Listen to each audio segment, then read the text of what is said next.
एक राजा का जन्मदिन था। जब वह सुबह घूमने निकला तो उसने तय किया कि रास्ते में मिलने वाले पहले व्यक्ति को मैं आज पूरी तरह खुश कर दूंगा।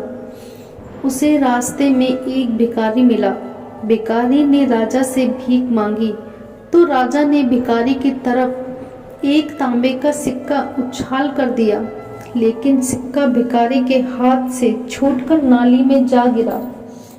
अब भिखारी उस तांबे के सिक्के को नाली में हाथ डालकर ढूंढने लगा। राजा ने उसे अपने पास बुलाया और दूसरा तांबे का सिक्का दिया। भिखारी ने खुश होकर वह सिक्का अपनी जेब में रख लिया।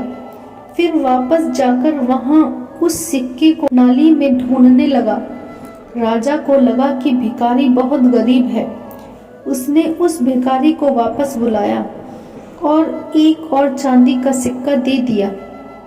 भिखारी ने राजा की जय जयकार करते हुए वह चांदी का सिक्का भी अपने पास रख लिया और वह सिक्का रखने के बाद वापस नाली में तांबे का सिक्का ढूंढने लगा। यह देखकर राजा ने उसे वापस बुलाया और अब भिखारी को एक सोने का सिक्का दे दिया। भिखारी के खुशी का ठिकाना नहीं रहा और उसने उसे भी रख लिया और फिर वापस जाकर नाली में गिरे हुए सिक्के को ढूंढने लगा। यह देखकर राजा को बहुत बुरा लगा। अब उसे अपने द्वारा तय की गई बात याद आ गई कि वह पहले मिलने वाले व्यक्ति को पूरी तरह से खुश कर देगा। उसने भिखारी को वापस बुलाया और कहा, मैं तुम्हें अपना आधार आज बांट देता हूँ। अब तुम खुश हो और संतुष्ट हो जाओ। राजा की यह बात सुनकर भिखारी बोला, महाराज, मैं खुश और संतुष्ट तभी हो सकूंगा जब नाली में गिरा हुआ तांबे का सिक्का मुझे मिल जाएगा।